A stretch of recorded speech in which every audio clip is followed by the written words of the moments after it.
the greatest sermon ever preached was preached by Jesus. It was preached on the side and the shore of the Sea of Galilee in what is now northern Israel. And that sermon began with Jesus saying these words, "Blessed are the poor in spirit, for they will inherit the kingdom of heaven." Jesus goes on to say similar things to that in this beautiful but not complicated in its structure sermon. It is a beautiful and expansive commentary of what it means to follow Jesus, what it means to do what you and I are doing, to be followers of this Jesus. Jesus talks about what does it look like to be my follower? How is your life going to be as one of my followers? And so he says in that sermon, he calls people to feel and to act with genuine love for one another, but also to have genuine love for your enemies. And in that same sermon, he calls people to give generously to those who are in need, to give to the needy people of this world. He calls out showy piety. That is more about ego than it is about serving. And then at one point, he takes some of the Ten Commandments, and he adds commentary to those Ten Commandments. And so he says in one place, for example, that you have heard it said, you shall not commit murder. But I tell you that even if you have been angry with someone, you have committed murder. And then he says these words in Matthew 5, verse 27 and so on. You have heard it said, you shall not commit adultery. But I tell you that anyone who looks at a woman, really a woman or a man, a woman lustfully has already committed adultery with her in his heart. If your right eye causes you to stumble, gouge it out and throw it away. It is better for you to lose one part of your body than for your whole body to be thrown into hell.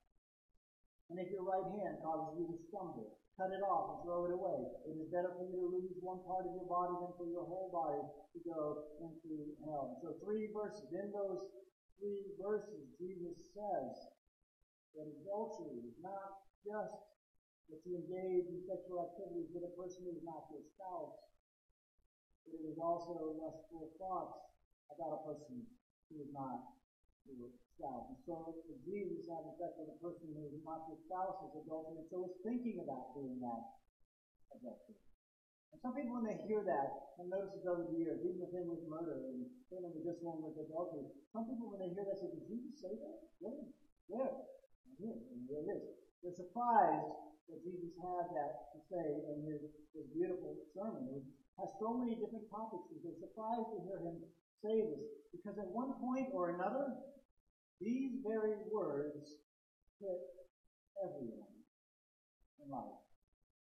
Dr. William Limon, professor at Duke Divinity School, who I really leaned on to help me do some unpacking of these 7 deadly sins, which is the series that we are in. Dr. Limon said of these words, the fruits of lust, sexual assault, domestic abuse, the abuse of children, to be terrible and the most universally condemned and severely punished of all crimes. But, he says, who knows of a human who has never committed lust? A person may not struggle with it at any given moment. It may not be your struggle with it in this moment. It may be something that's happened in the past, but whenever and whomever and however you have had those longings or those thoughts of another, Jesus says it is the same thing as if you fall in bed with them. And Jesus just called you and me and adultery. So, I will say, right up front, in our highly sexualized society where graphic and gratuitous sex is part of the American DNA, it seems like we're, in this culture, more obsessed with this subject than God is.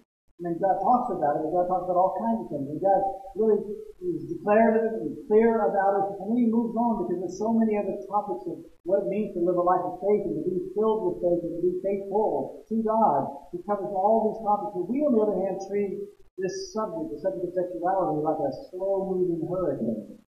You know, the slow-moving hurricane, the destruction is widespread, it's prolonged, but the whole time we're watching it, like we're just watching it with rapt attention as it is happening. We pick apart meaning, and we try to understand what is allowable, what is not allowed. How far can we go? Where are the edges of where we can go? We have rating boards for our movies, which I appreciate, by the way.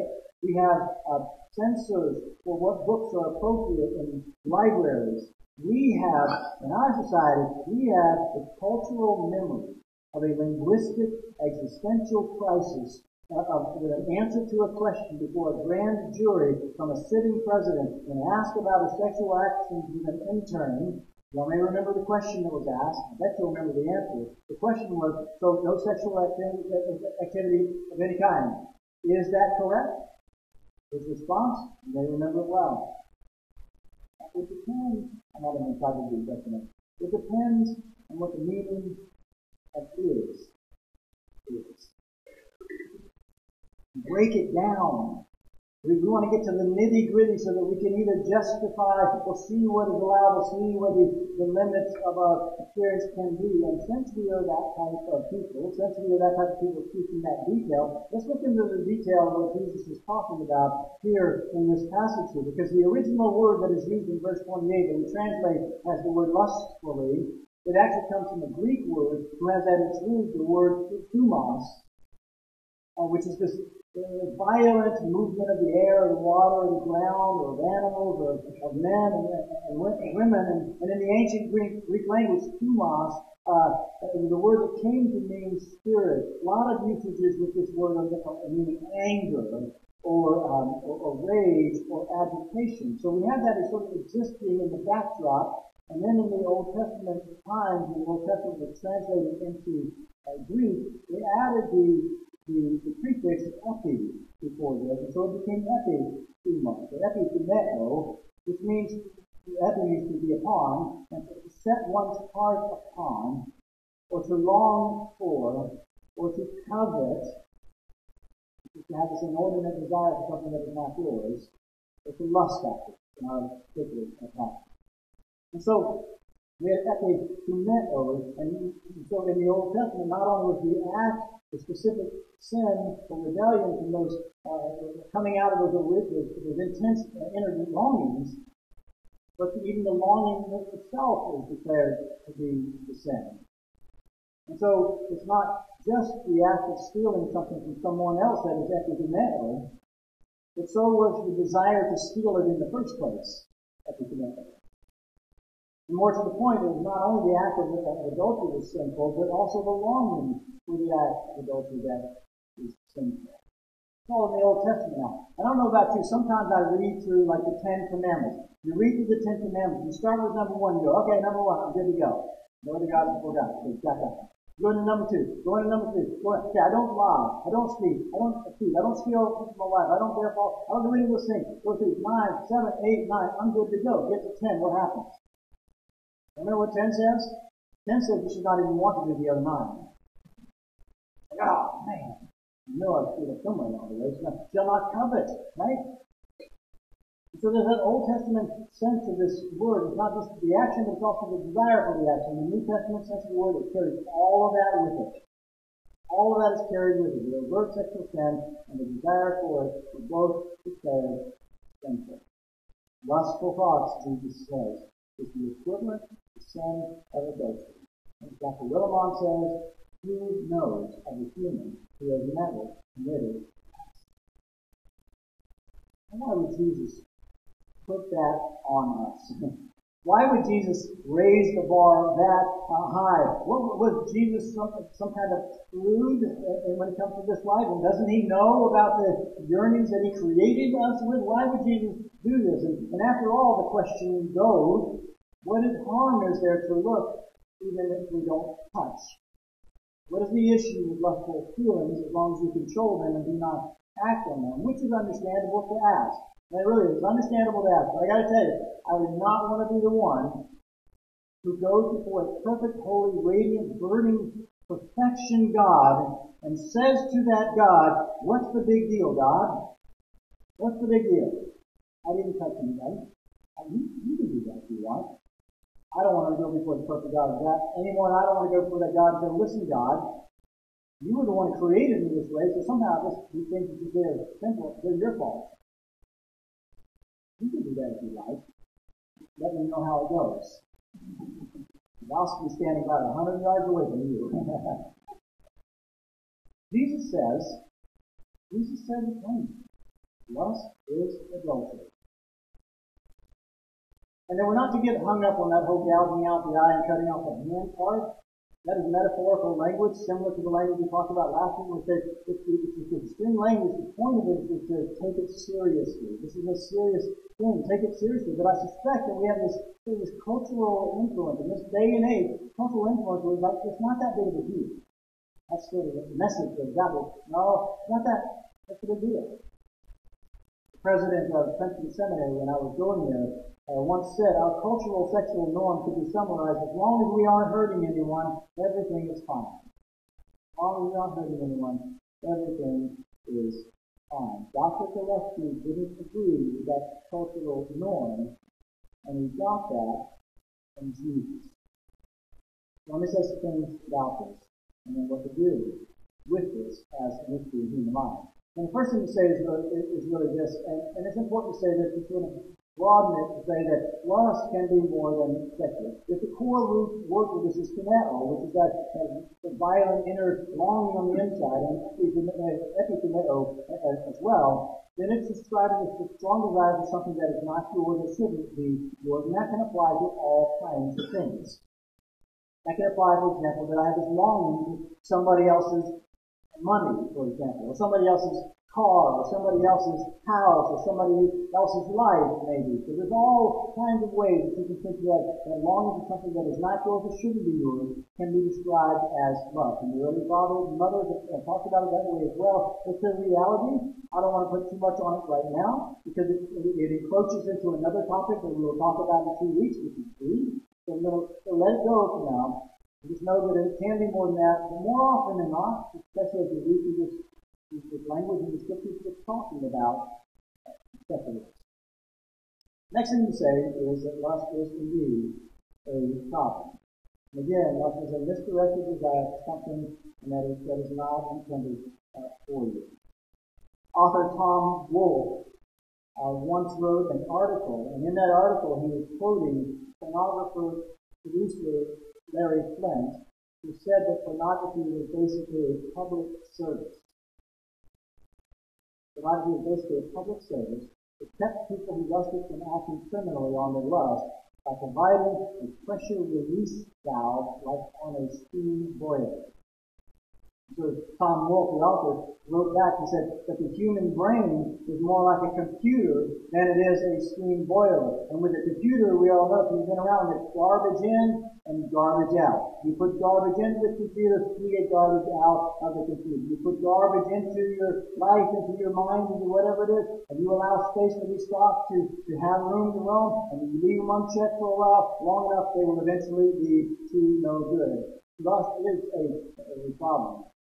And then the third thing says that lust is a sign of a deeper longing. And here I think is where we find the answer to the question some people ask: why did Jesus raise the bar so high? Why is Jesus is he a prude?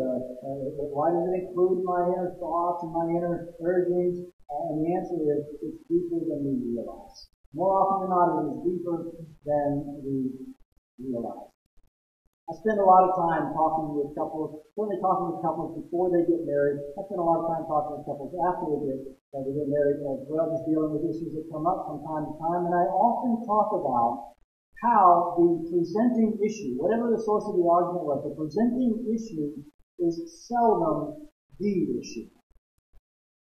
So what I say to them is that you can't tell me that two sane, rational people are actually going to be in an argument, and the core issue, the great actual topic of the argument, the topic of the fight, is whether or not The toilet paper goes over from the top or from the bottom. It's just not the thing. That's not the thing. You're not fighting about that. So let's figure out what you are fighting about. Let's figure out what the argument really is about. And it's only when you get to something different that you're fighting about. It's only when you get to that place that they will ever make real progress on the presenting argument of whether the toilet paper goes from the top or the bottom. Which, by the way, everybody knows it goes from the top. Let's just get that out there. Let's get that out there in public. Top. Okay? All you from the bottom people. Thus saith the Lord.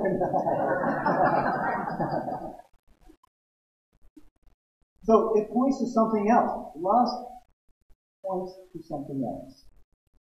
It is about something else. In the end, it is about something else. Lust is always about a deeper longing than base, carnal, animal instinct. Lust is trying to write a check that it can never cash. Because the satisfaction it brings is always temporary and shallow because it is looking something else. And it's only when a person understands that something else, that deeper longing, which is usually a deeper longing to know another person, to be known by another person, not in the intimate kind of way, but the sexual kind of way. Do you know who I am? Do I know who? It's that longing to be known and to know that is really the core thing, to connect at that level. It's when we can get to that, and know that that's what we're after, we can come to terms with these lustful thoughts. Find the deeper longing. It then leads to the question, what happens then? When it comes up, what do you do when lust is a part of your life? Now, I need to be clear here. I spent Friday and Saturday with my mother in North Florida, and I told her what I was going to be talking about today, and she was a little mildly entertained by it. I hope that you are as well. She said, "Are you going to talk about that in church?" I said, "Yes, Mom. I'm trying to keep it PG." And so I'm tempted to kind of talk about, you reach a certain age where certain things are no longer part of our life's activities. Is that cryptic enough? And clear it up at the same time? And I was telling her that I was going to say those words, and her response was, "Memories, all alone in the moonlight." She sang me that song. I was like, all right, now I know where I get my weird sense of humor, right there. But the reality is that I really don't want to say that. The reality is that I know too much. And I know that I've heard too many people talk about that even though the action has stopped, again,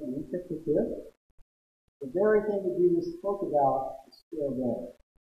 The thought. So what do you do with that? What actions can you take? I have 4 things to suggest here. They all begin with the letter R, and I love the first one. The first one is run away. Just run away. So I mean this figuratively, but if it fits, I mean it literally as well. And of course, before you can get to this, of course the best thing to say is if you find yourself in a situation, is to not find yourself in that situation. To create an environment where you're not going into anything that would be tempting. I love how Proverbs chapter 5 talks about this, where there's this young man and there's this woman who is an adulteress and he's trying to tempt him into adultery, and Proverbs 5 says, keep away from her. Just keep to a path far from her. Don't even go near the door of her house. The first thing he says is kind of creating a situation where you don't even go into those environments. But if it happens, if the thoughts come, first thing to say is run away.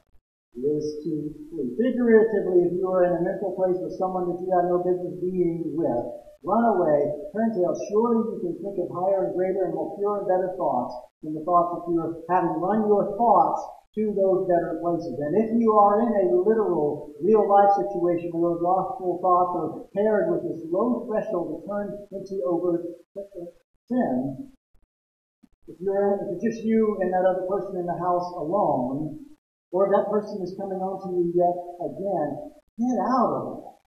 Just literally get out of there. I love how in the church, in the city of Corinth, in the Bible, city of Corinth is this cosmopolitan city, lots of immorality in the city.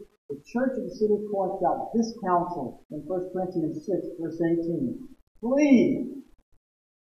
Run away from it.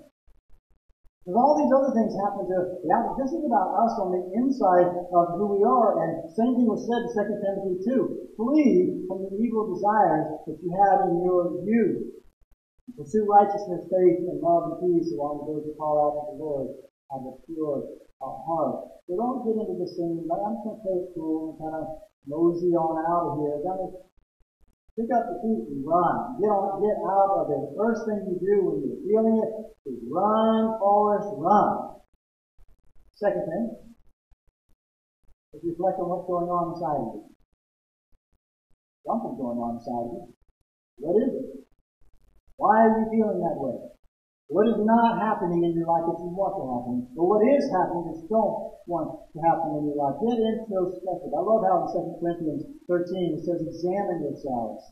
This idea of being self-reflective. Examine yourself and see if you're part of it. Test yourself. Paul's calling upon the church of Corinth. Look, be aware of who you are and what's going on inside of you. Same thing in Lamentations 3, verse 40. Let us examine our ways and test them, and let us return to the Lord. So be self-reflective. Think about what you think about. Think about why you think about what you think about. But even to say this as we do so, be careful. There must be more than just only self-reflection applied to the situation.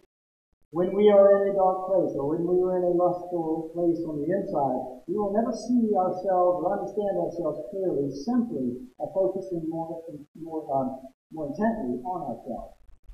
Similar to how you can't detect objects in a dark room until you turn the light on, or until you open the curtains and let the light come streaming in. And the light, that light is the light of the gospel itself, the message of our faith itself. As you reflect, open the light of the gospel. Let it be poured into your circumstances. Let God's truth bear upon our lives and tell us what we are longing for, what we are really longing for that ultimately matters. Be self-reflective and be self-reflective with God, with God's truth along with us, because we will be transformed not by self-reflection alone, but by the pardon, by the perspective, by the power the gospel itself brings into our lives. Run away when you see it coming. Be reflective about why it's happening. And third, repent of the sin.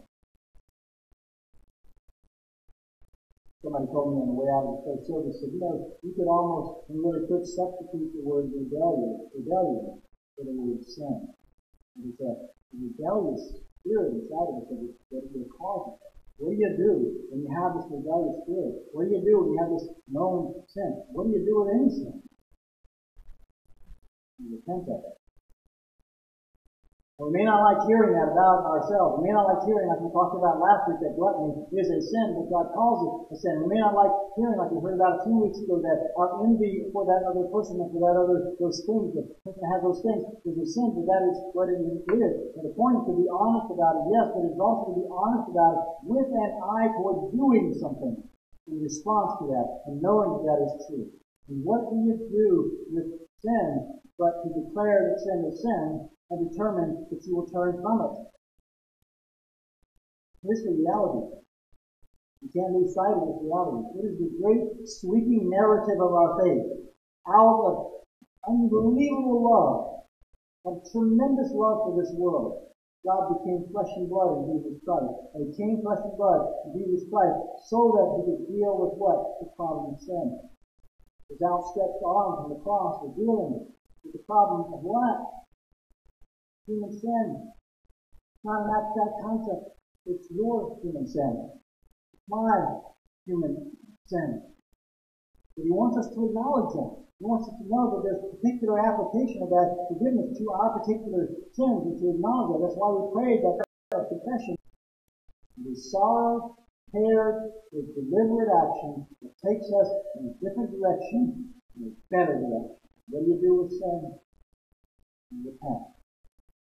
Lustful feelings come up, you run away, you reflect on why they're there, you repent of the sin, you do all that, finally, to return to the life that God desires. Some people think that God is just up in heaven, looking down on us, waiting for us to screw up. Some people think that God is always looking at us, all of our flaws, and all of our sin nature. I don't believe that at all. I don't believe that God misses it. I think God sees it, in other words. What God is looking at is our life. What God desires for us is life. And He wants to have us to have this abundant life, and a life that is good, and is whole, and is meaningful, and is purpose-filled, and the corresponding, that's why the corresponding heavenly virtue that goes along with this deadly sin is chastity.